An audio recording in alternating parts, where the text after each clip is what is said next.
Hi Gemini! Welcome po sa ating channel. Gamitin ang reading na ito bilang gabay lamang. Kung naka-resonate kayo, comment down. Kung hindi kayo naka-resonate, ibigay niyo po sa iba kasi general reading po ito. This is for you, Gemini.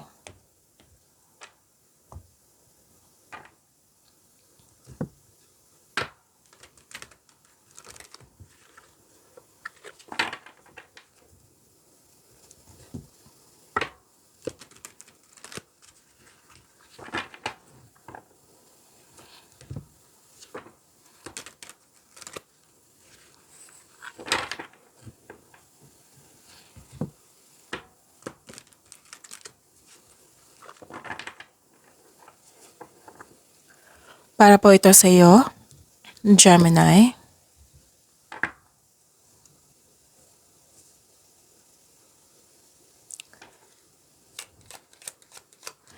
Maraming salamat po sa inyong patuloy na suporta at maraming salamat din po sa mga hindi nag-skip ng ads. Sa mga hindi pa nag-subscribe, subscribe na po kayo at click bell notification para malaman nyo na may bago tayong video. Para sa mga gusto magpa-reading, comment po kayo ng personal reading. Again, comment kayo ng personal reading and check my reply sa comment section.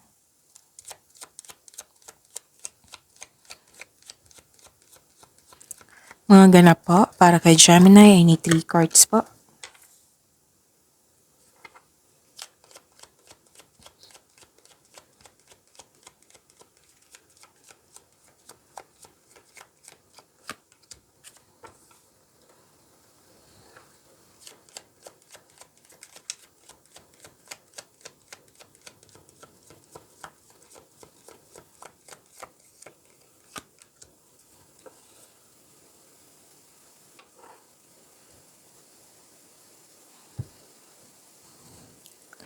Gemini, may concern kayo sa isang tao na mahirap kausap. Pwedeng sobrang stricto. May delay ako nakikita dito, delay sa hinihintay mo. Or delay sa paggawa ng desisyon. Delay sa paggawa ng aksyon.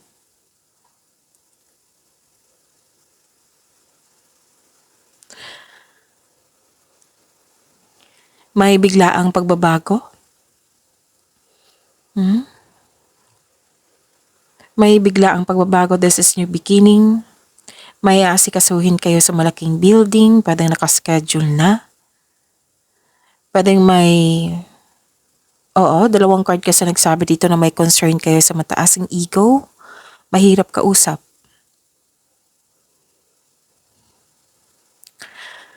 Gusto niyo mapag-isa para makapag-isip, magpahinga, magpagaling.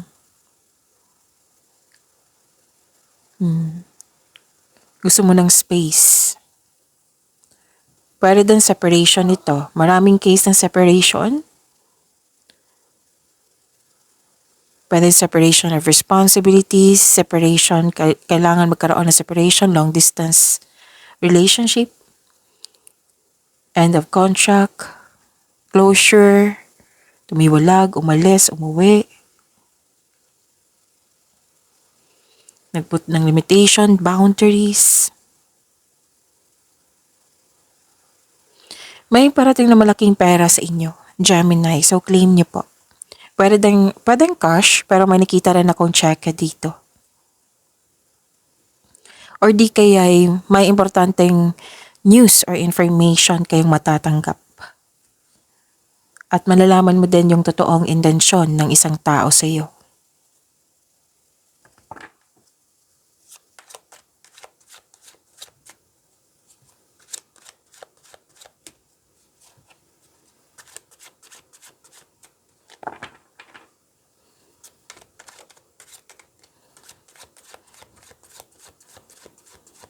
Energy ni Gemini.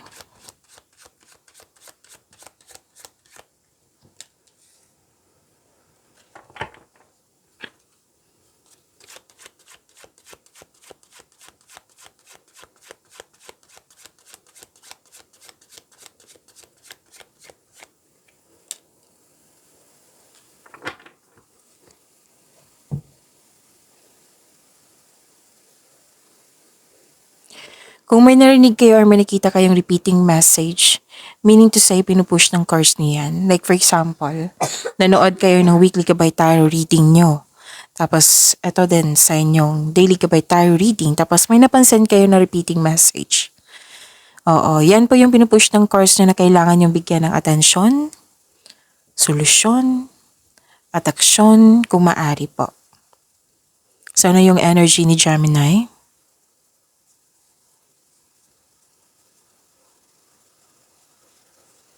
Wow. This is success and enjoyment.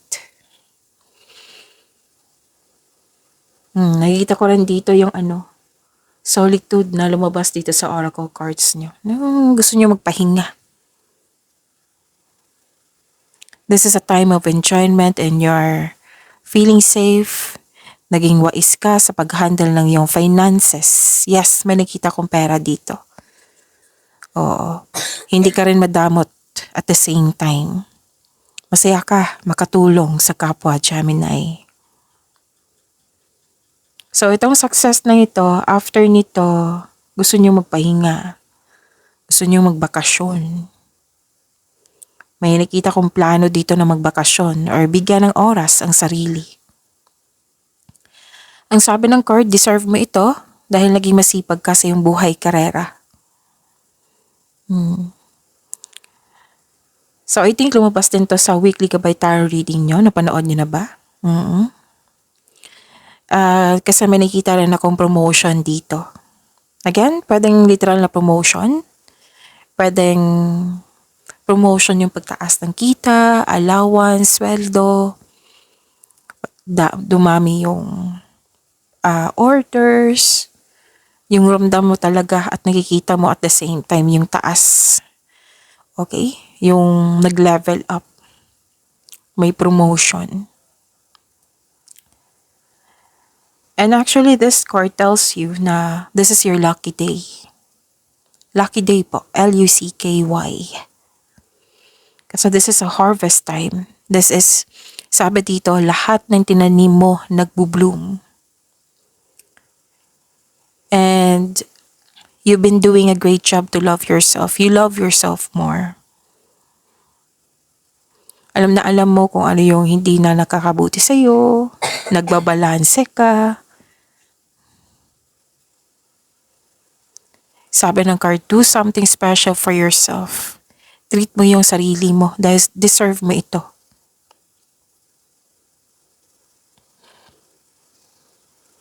So take a break kung gusto nyo magbakasyon, kung gusto nyo magpahinga. Para sa pagbalik mo, recharge ka na. Recharge yung energy mo. Work can wait. You'll still be abundant after a well-deserved vacation. May nakita rin ako dito. Nag-decorate, nag-renovate ng bahay. Oo. So you are now focused on what brings you the most peace. Mas pinipili mo talaga yung peace of mind.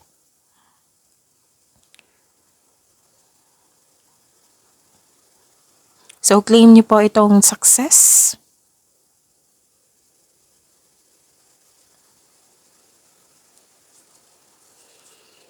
Nakikita ko yung pag-aalaga mo sa sarili mo, sa inyong trabaho, sa inyong kaperahan, sa kapwa. Ang lakas ng energy ng feminine energy dito. It might be this is you. It might be may isang tao na isang feminine, isang babae na malaki ang kanyang influence sa araw na ito.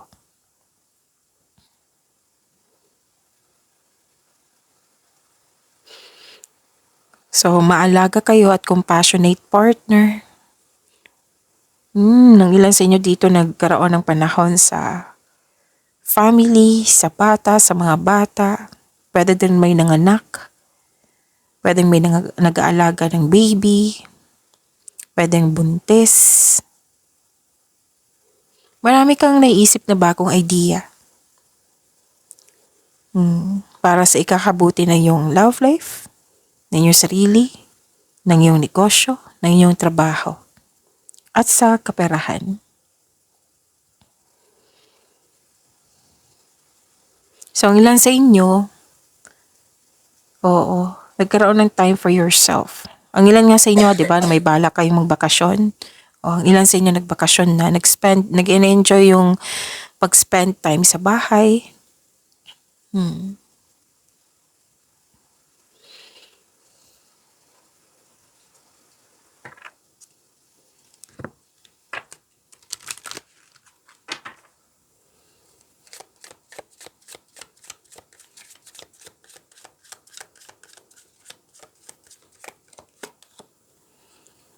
So this is gemstone. You are a rare and precious treasure.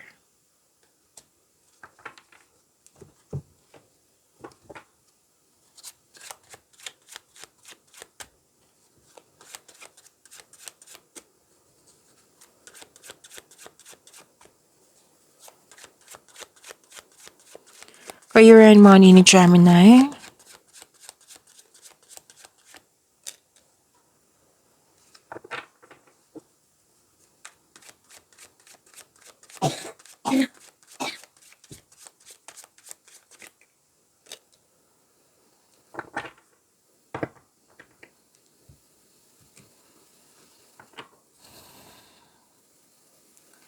So sa career and money niyo po.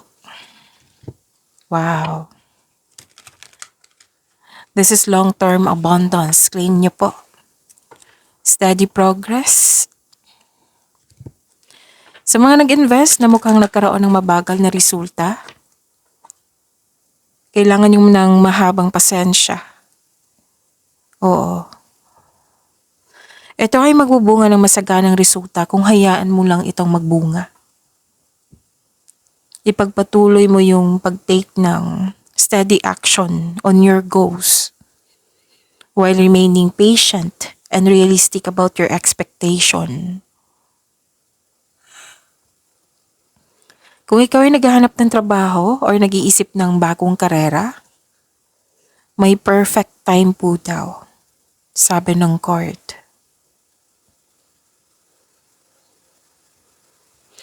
Kayo po ay humahanga sa pagsisikap sa araw-araw na magkakaroon siya ng pagbubunga ng pinakamatagal at may makabuluhang resulta. Ayaw nyo sa mga mabilisang pagyaman, yung pag-shortcut. Gusto nyo yung pagsisikap talaga. Mag-build po daw kayo ng konkretong plano para maiwasan ang pagka-burnout. At ang iyong routine ay magiging tagumpay. So claim this long-term abundance and steady progress.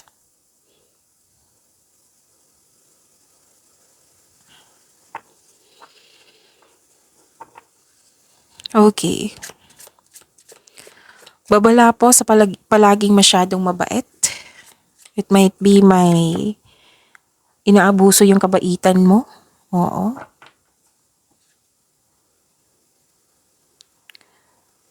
At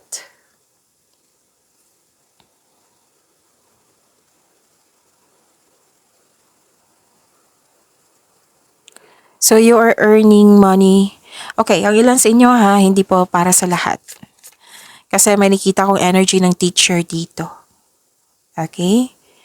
So, you are earning money as a teacher. Sa mga nagbabalak dyan na magkaroon ng buhay karera, o baka teacher yung ano nyo. Anong tawag dito? Kasi may sabi dito you are earning money as a teacher. It might be nag-apply kayo bilang teacher. So, nakatadahan na to sa iyo. You're earning money as a teacher. Yung ilan sa inyo ha. So,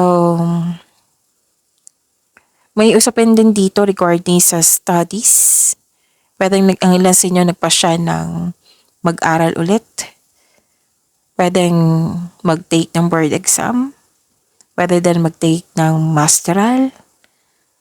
Kasi nakita ko dito, magkakaroon siya ng traditional career path. Or you are moving up to the ladder of success.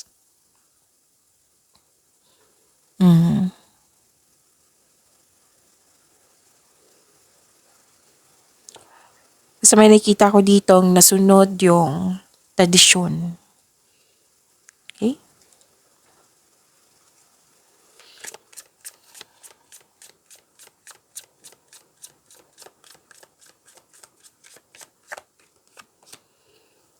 Okay, so give up your perfectionism is causing delays in your finances. So ito yung lumabas dito sa or oracle cards nyo na may delay, right? So sabi dito na i-give up nyo po yung perfectionism kasi ito yung magkakos ng delay. Okay, sa inyong year-end finances. You won't move forward if you don't conquer the fear of failure. So, kailangan yung ma-overcome itong nararamdaman yung fear of failure. So, you have to move forward. You have to face the fear. Okay? Kailangan mong labanan yan. Kailangan mong ma-overcome yan. You have what it takes to improve your finances. You are enough.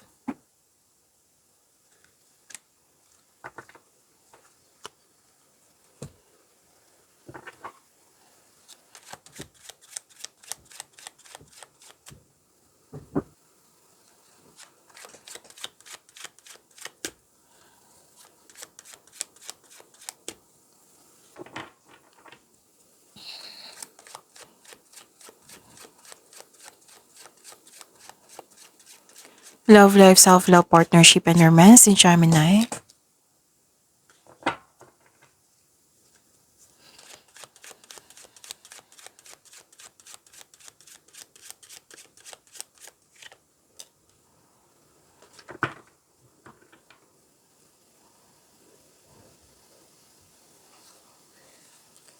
Okay, sa love life, self-love, partnership, and romance ni Gemini. Okay. May nakita kong successful completion, perfect situation, may nag-celebrate ng monthsary or anniversary or achievement or pagtatapos. This is the perfect situation. Maaring may parating na gantimpala or positibong resulta sa inyong mga ginagawa. May nakita rin ako dito ang tapos ng construction ng dream house. Oo. So, ito pa rin yung bunga. Dalawang card dito, isang card dito, yung may bunga sa inyong mga ginagawa. Everything you have worked for is coming together. May nakita rin akong recognition. May masayang nag-uusap.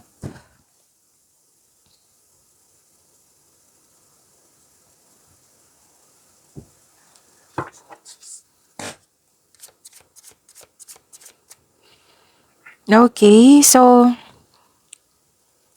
sabi kasi dito ng card nyo na wag sanang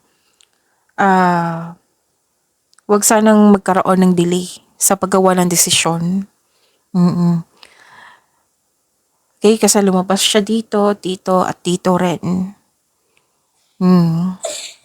Kasi pinoprotektahan mo yung sarili mo eh. Gusto mong ayaw mong magkaroon ng failure sa pinipili mo, sa ginawa mong desisyon. Gusto mo tama, gusto mong perfect.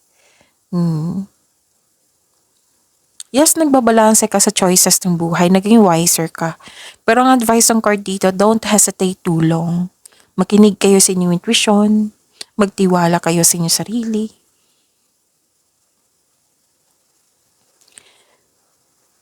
Ayaw nyo nang masaktan, defensive ka, guarded ka.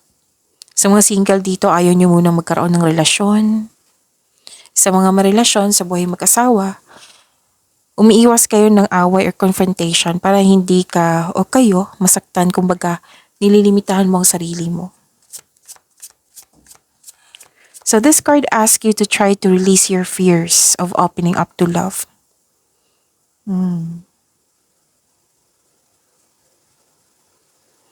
Okay, so magtiwala sa inyong sarili, makinig sa inyong intuition. Yung sabi ko sa inyo kanina, na lumabas pa rin dito na face your fears. Huwag niyong iwasan. And don't hesitate too long kasi kung Kung masyadong mataas yung oras sa pag-iisip niyan, magkakaroon siya ng hesitation, malilito ka niyan. Hindi ka na makakagawa ng desisyon niyan kasi nalilito ka na. Okay? So, yun. Pagbalanse po kayo kailangan pero don't hesitate too long. Okay?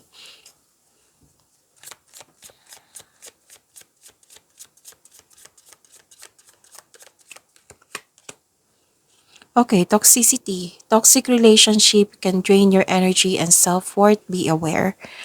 Actually, may nakita ko dito. Pwedeng hindi lang to sa partner, kundi sa taong malapit sa'yo.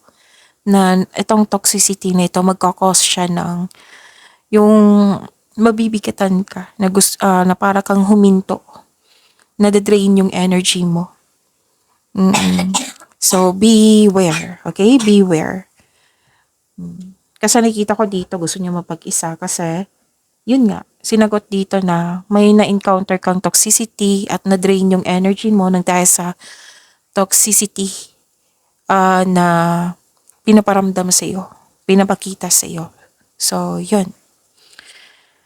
Okay, so wag kayong mag-alala kasi may nakita naman akong pagkakasundo dito. So, pag-imanin niyo po yung blessings sa binigay sa inyo, Gemini. See you tomorrow. Maraming salamat po.